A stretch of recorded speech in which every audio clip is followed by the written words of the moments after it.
दोस्तों, कैसे हैं आप लोग। आशा करते हैं आप लोग अच्छे होंगे।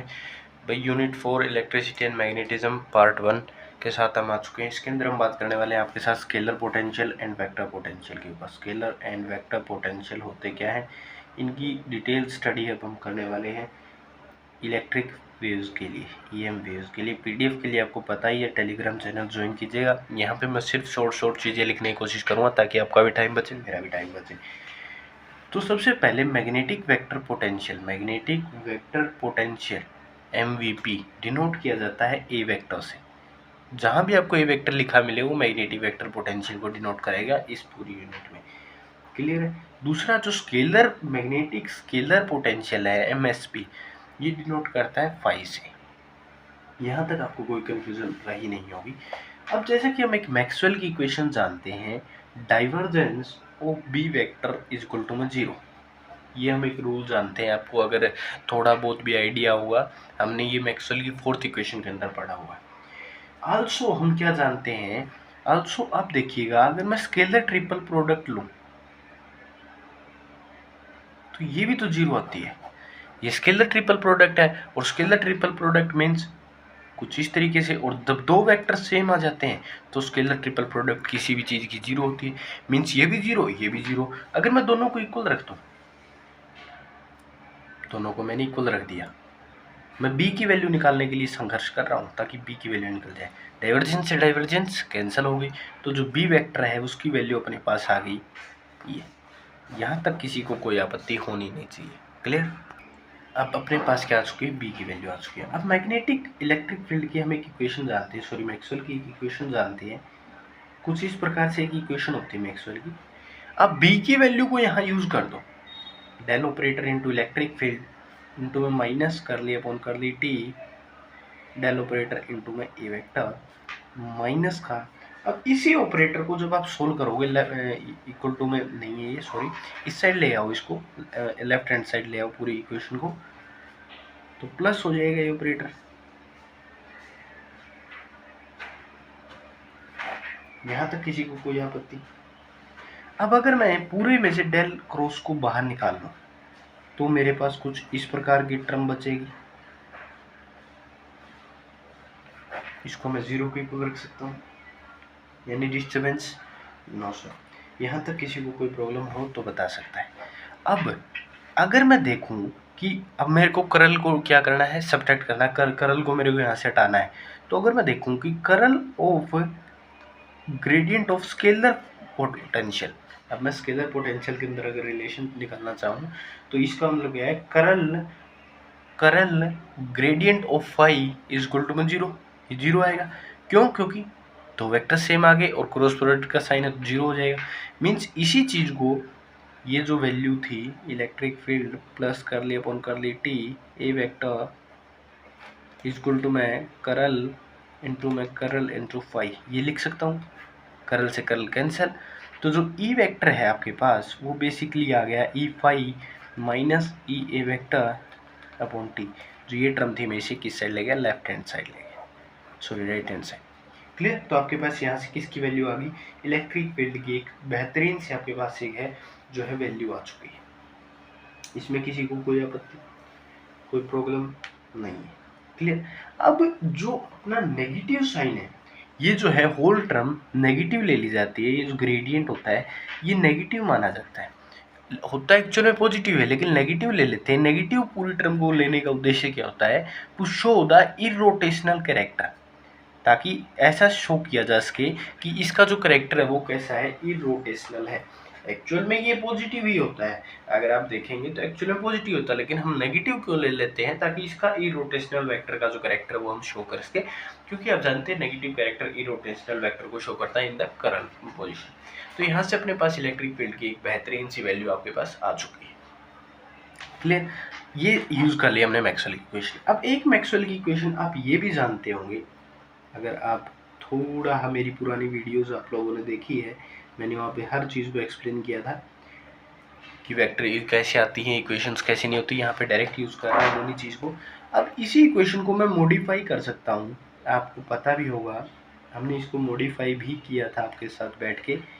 एप्साइल म्यू कर ली ई वेक्टर अपॉन कर ली टी। मैं इसे मॉडिफाई करके ये इक्वेशन भी बना सकता हूँ। क्लियर। नाउ अगर हम इस इक्वेशन को देखें तो अपने पास b की वैल्यू भी है और अपने पास a की वैल्यू भी है। Clear. Now put this value, this b और दिस e वैल्यू अगर मैं पुट करूँ तो आपको पता है इस तरीके से आएगी, mu j plus epsilon into curly E की जो वैल्यू है upon T negative gradient phi minus curly A vector upon D T. ये आपको वैल्यू मैंने डायरेक्ट जो है पुट ऑन कर ली है। अब ये जो है ये किससे सोल्व होगा, वेक्टर ट्रिपल प्रोडक्ट से। वेक्टर ट्रिपल प्रोडक्ट का आपको फेनोमिना पता हो तो बहुत अच्छी बात है, वरना आप अपने मैथ को खोलिएगा। मैथ के अंदर आपकी सेकंड एक्सरसाइज के अंदर ये रिजल्ट दिया हुआ है, मैं इसको डायरेक्ट यूज़ करूँगा वेक्टर इन कैलकुलस के अंदर। अगर आप एक मैथ स्टूडेंट है तो आपको मिलेगा ही, आपको मैथ स्टूडेंट होने के नाते आपको पता ही होना चाहिए। Del operator dot del operator, del operator dot del operator del square हो जाएगा। मैं इसको डायरेक्ट यूज़ कर लेता हूँ, म्यू जे प्लस, अगर मैं इसको सेपरेट करना चाहूँ तो सेपरेट होके क्या बचेगा, negative mu epsilon curly upon curly T gradient of phi minus mu epsilon curly square T curly T square A vector. ये वैल्यू अपने पास क्या आ जाएगी, एक डिफाइंडेबल वैल्यू आपके पास जो है मिलेगी। अगर मैं इस टर्म को जो है इस साइड ले आऊँ और इस टर्म को इस साइड ले आऊँ, सिर्फ इस वैल्यू को मैं लेफ्ट हैंड साइड ले आऊँ, बाकी सब टर्म को उस साइड राइट हैंड साइड ले आऊँ, तो आपके पास जो इक्वेशन बनेगी वो इक्वेशन आपके पास कुछ इस प्रकार से बनती हुई दिखाई देगी आप लोगों को। ये नेगेटिव वैल्यू लिखिएगा, इसके बाद कर लीजिए क्योंकि इस साइड जाएगी तो पॉजिटिव हो जाएगी, और बाकी ये जो नेगेटिव टर्म है इसे एज इट इज़ आप लिख लीजिएगा फाई अपॉन टाइम, और ये भी टर्म एज इट इज़ बाहर आएगी डॉट ए वेक्टर क्योंकि ये भी उस साइड गई है, और इस टू में म्यू जे नेगेटिव। क्लियर। ये नेगेटिव साइन आप जो है ध्यान से सजग रूप से आप इसे यूज करेंगे। अगर मैं इस इक्वेशन को कुछ इस तरीके से लिखना चाहूँ तो भी किसी को कोई आपत्ति हो सकती ही नहीं। अगर मैं चाहूँ कि इसमें से पूरे में से मैं नेगेटिव डेल ऑपरेटर को कॉमन निकालूँ, क्योंकि डेल ऑपरेटर यहाँ भी है, डेल ऑपरेटर यहाँ भी है, तो ये जो इक्वेशन होगी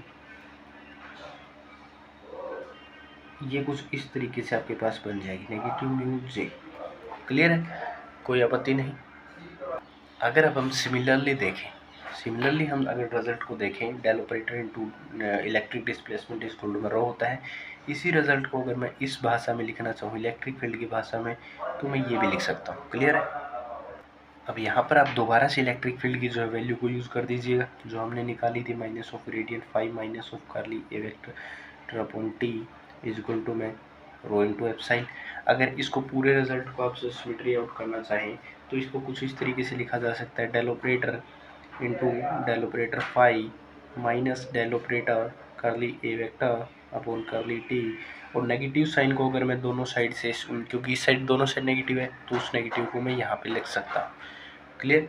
यहाँ तक किसी को कोई भी समस्या नहीं रही होगी, आपको ये कंप्लीट रिजल्ट पता चल गया होगा कि हमने किस प्रकार से और किस तरीके से किया है।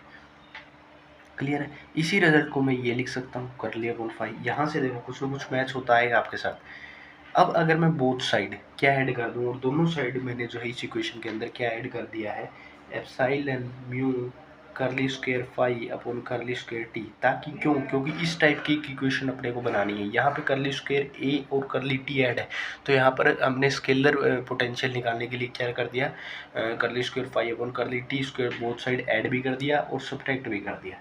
तो इसे सब्ट्रैक्ट करके मैंने कुछ इस प्रकार से जो है आपके सामने रख दिया, किसी को कोई आपत्ति, ताकि मैं इस इक्वेशन से मैच कर सकूं। और उसी ये सब्ट्रैक्ट हुआ, अगर सिमिलरली ऐड अप करोगे तो अगर ऐड करोगे तो आपको पता है कि आप उसे ऐड भी करेंगे तो एक करली टी बाय जो है पूरे के अंदर से कॉमन आ जाएगा, और मैं उसे इस तरीके से सजग रूप से लिख सकता हूँ, म्यू एप्साइल करली phi upon curly T is equal to में नेगेटिव रो बाय में एप्साइल। ये दो थी आपके पास क्या आ गई, इलेक्ट्रिक पोटेंशियल, स्केलर पोटेंशियल और वेक्टर पोटेंशियल की दोनों इक्वेशंस आ चुकी हैं। यहाँ पे ये स्टेप ध्यान रखने वाला क्योंकि हम इस तरीके से लिख रहे हैं। अब इसको आप अंदर लेके जाएंगे तो अंदर जब इसको करोगे तो डेल स्क्वायर यही टर्म बनेगी, इससे नेगेटिव कैंसिल, ये दोबारा से वही टर्म बन जाएगी एज इट इज़ आप सोल्व करके देखेंगे तो। क्लियर। यहाँ तक आपको कोई प्रॉब्लम नहीं होगी। ये scalar potential and vector potential था ईएम वेव्स के लिए इक्वेशंस निकालना। अब हम बात करेंगे लॉरेंस केज और कई और ट्रांसफॉर्मेशंस के ऊपर। अब अगर हम बात करें गॉस ट्रांसफॉर्मेशन की, तो गॉस ट्रांसफॉर्मेशन क्या है कि इलेक्ट्रिक फील्ड और मैग्नेटिक फील्ड की वैल्यू में कोई चेंज नहीं आएगा। आप जब चेंज करेंगे ए के अंदर और फाई के अंदर, ए क्या है आपका वेक्टर पोटेंशियल और फाई आपका स्केलर पोटेंशियल। तो बी वेक्टर आपके पास क्या दिया हुआ था जनाब, आपके पास कुछ इस प्रकार से दिया हुआ था, और ई वेक्टर आपके पास क्या दिया हुआ था, -phi minus curly A vector upon T. ये आपके पास फाई की ई की वैल्यू आई थी। मीन्स अगर आप इसके अंदर ए के अंदर चेंज करें, ए के अंदर यहाँ चेंज करें, यहाँ फाई के अंदर चेंज करें, तो आपके ई और बी में कोई वैल्यू में चेंज नहीं आएगा। ये गॉस ट्रांसफॉर्मेशन कहती है। गॉस ट्रांसफॉर्मेशन को अभी हम प्रूव करते हैं कि नहीं आएगा एक्चुअल में चेंज। हम क्या करते हैं, हम सपोज कर लेते हैं ए वेक्टर में जो चेंज आया वो ए डैश आया है, और जो फाई के अंदर जो चेंज आया है वो फाई डैश आया है। क्लियर है। वो जो ए डैश है ये इक्वल किसके है आपके, ये आपको याद ही रखना पड़ेगा भाई, साई। साई कोई भी एक आर्बिटेरी कांस्टेंट है, कोई भी एक आर्बिटेरी कांस्टेंट है। तो ये क्या है, काई जो है आपको कोई भी आर्बिटेरी कांस्टेंट है, और साई के अंदर जो चेंज आया है वो हमने सपोज कर लिया कर लिया साई अपॉन टी। क्लियर है। ये दो चेंज आपको अज्यूम करने ही पड़ेंगे भाई। ई के अंदर और फाई के अंदर हमने ये चेंज कर दिया, और ये एक्चुअल में उनके अंदर चेंज आया था। क्लियर। तो अगर मैं इसकी चेंज करूँ, बी डैश भी चेंज होगा, ए डैश वेक्टर की वैल्यू यहाँ दी हुई है जनाब, तो रख दीजिएगा इस वैल्यू को आप, -साई इंटू फाई। अगर मैं इस वैल्यू को अंदर लेके जाऊँ तो ये आएगा क्रॉस प्रोडक्ट के कारण, और क्रॉस प्रोडक्ट एक बार उसके साथ भी जाएगी, और ये क्रॉस प्रोडक्ट आप जानते हैं जीरो होती है, क्योंकि दो वेक्टर सेम हो गए, और दो वेक्टर सेम की जैसे ए की जो क्रॉस प्रोडक्ट होती है वो जीरो होती है, तो ये भी जीरो होगी। तो यहाँ से जो बी डैश वेक्टर था वो किसके इक्वल आ गया, ए वेक्टर डैश इसके, और ये वैल्यू किसकी इक्वल थी, B vector. Means B vector में अगर आप बी डैश का चेंज करते हो, ए डैश का चेंज करते हो, तो किसी प्रकार का कोई चेंज नहीं आपको देखने को मिलेगा। सिमिलरली अगर हम इलेक्ट्रिक फील्ड लें, इलेक्ट्रिक फील्ड की कैलकुलेशन में थोड़ा डिफरेंट होता है। इलेक्ट्रिक फील्ड का अगर डैश ले तो यहाँ साई का भी डैश आएगा, फाई का सॉरी ये जो है फाई का भी डैश आएगा, माइनस ए वेक्टर का भी डैश आएगा।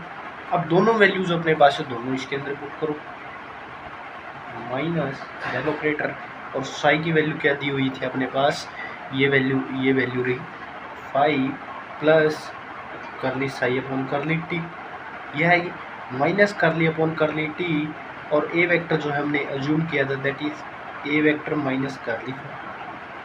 इसमें किसी को कोई समस्या नहीं है, मैंने डायरेक्ट सिर्फ सिंपली वैल्यू पुट किया है। तो इलेक्ट्रिक फील्ड जो आपके पास आया है वो -फाई, ये आ गया अंदर चला गया, तो और नेगेटिव साइन के कारण अगर मैं इसे यहाँ तक लिखना चाहूँ, ये लिख सकता हूँ मैं अंदर ले जाके, यहाँ से मैं इसे ये लिख सकता हूँ, अगर अंदर मल्टीप्लाई करूँ पॉजिटिव साइन कर लिया अपॉन कर ली टी फाई अपॉन साई, ये वैल्यू सेम है, कैंसिल आउट हो गई। इलेक्ट्रिक फील्ड डैश किसके इक्वल आ गया, -फाई माइनस कर ली ए वेक्टर अपॉन टी, और ये वैल्यू किसकी थी, ई वेक्टर की। मीन्स ई वेक्टर में और मैग्नेटिक फील्ड में अगर आप ए और फाई का चेंज करते हैं तो किसी प्रकार की आपको कोई भी वैल्यू में इलेक्ट्रिक फील्ड और मैग्नेटिक फील्ड की किसी भी वैल्यू के अंदर आपको चेंज देखने को नहीं मिलेगा। इसी को बोलते हैं गॉस ट्रांसफॉर्मेशन, और यही अपना टॉपिक था गॉस ट्रांसफॉर्मेशन का। अब हम बात करते हैं आपके साथ कॉलम गेज की। कॉलम गेज एक टॉपिक है, कॉलम गेज एक टॉपिक है आपका लॉरेंट्ज गेज। दोनों के अंदर सबसे बेस्ट कौन सा माना जाता है, तो कॉलम गेज बेस्ट माना जाता है। क्यों माना जाता है वो हम आपको बताएंगे दोनों के डेरिवेशन के बाद।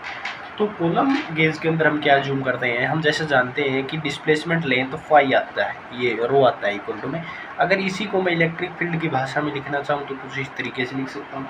एक्चुअल में ये क्या है, डिफरेंशियल फॉर्म भी होती है आपकी इसकी, लेकिन इसी में अगर आप डी को जानते हैं, डी वेक्टर की अगर आप value E into epsilon put कर देंगे तो यहाँ पे आप इस वैल्यू को भी आप अज्यूम कर सकते हैं।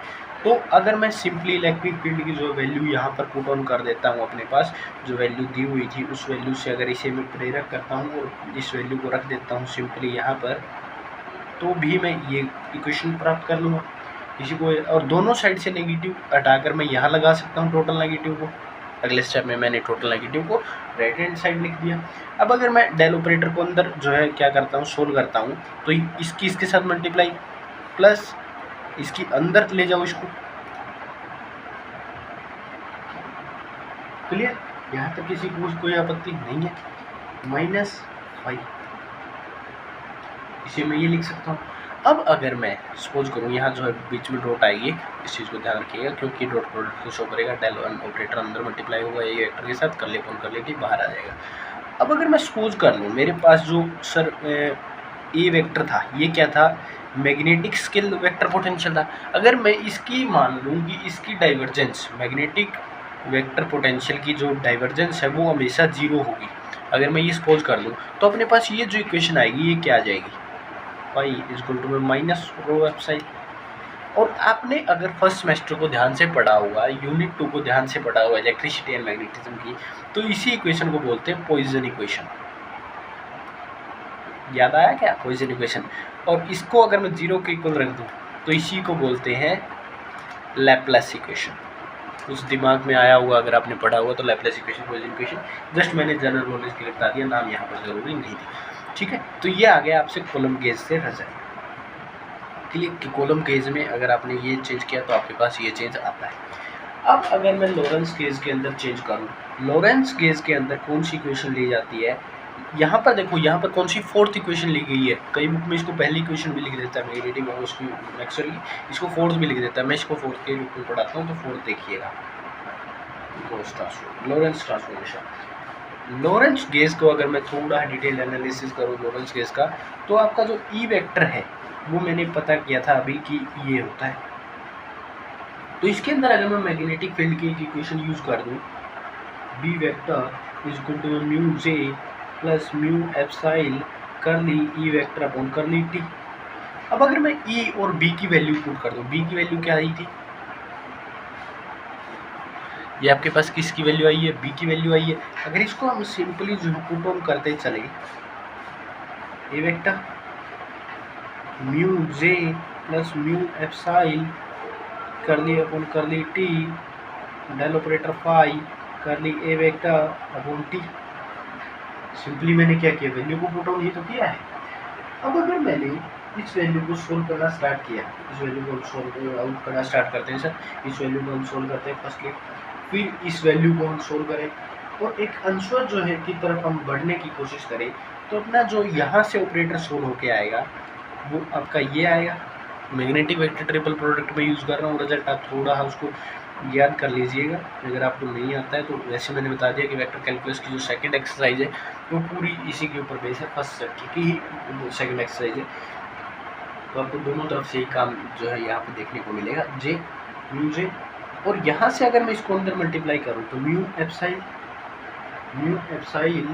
करली upon curly T phi into phi, divergence del operator into phi, clear. और यहाँ पर अगर नेगेटिव साइन को मैं बाहर लूँ तो mu epsilon curly upon curly T A vector का होल स्क्वायर, क्योंकि यहाँ पे भी एक है यहाँ पे भी एक है, दोनों साइड लेके जाओगे तो किसकी आ जाएगी आपके पास, वैल्यू आएगी इस चीज़ की। यहाँ तक किसी को कोई समस्या, आपत्ति, कोई दिक्कत हो रही हो तो आप बता सकते हैं। अब अगर मैं इन दोनों टर्म्स को, क्योंकि ये नेगेटिव है, लेफ्ट हैंड साइड ले आता हूँ, इन दोनों टर्म्स को मैं कहाँ ले आता हूँ, लेफ्ट हैंड साइड ले आता हूँ, तो मेरे पास कुछ इस तरीके की एक जनाब इक्वेशन बनती हुई मेरे को दिखाई प्रतीत हो रही है, प्लस म्यू एप्सिलॉन, सिंपली मैंने क्या किया, इसको लेफ्ट हैंड साइड जो है उठा लिया, plus mu epsilon curly square A vector upon curly T square is equal to मैं म्यू जे।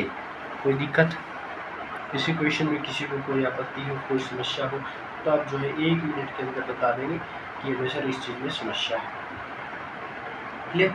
अब अगर मैं इस टर्म को देखूं और इस टर्म को, इन दोनों टर्म में से क्या कॉमन आ सकता है, अगर आपको थोड़ा ध्यान से आपको दिखाई दे रहा हो तो मैं डेल ऑपरेटर को यहाँ से कॉमन निकाल सकता हूँ।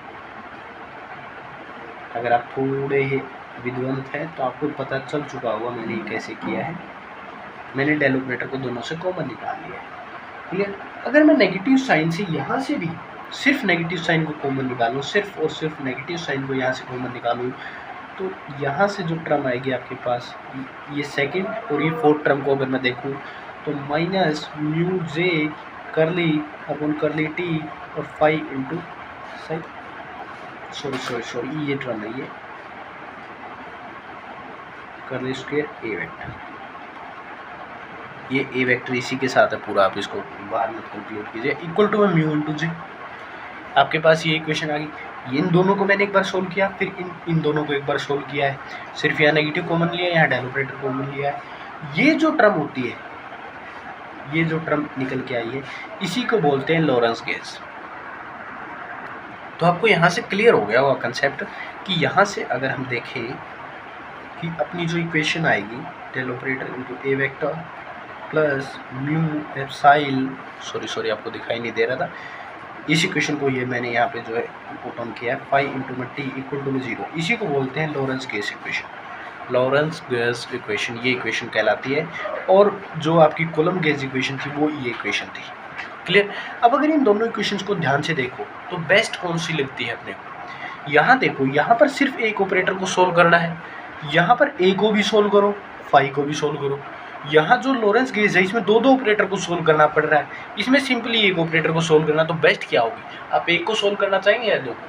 हम एक को सोल्व करना चाहेंगे। तो इसी वजह से जो है कॉलम गेज जो है इजी टू सोल्व मानी जाती है, और इसी इक्वेशन को जो रेफरेंस दी जाती है ज़्यादा सोल्विंग के लिए, लॉरेंस गेज को नहीं दी जाती। मिलते हैं नई वीडियो के साथ, तब तक के लिए ओके बाय, टाटा, जय हिंद, जय भारत।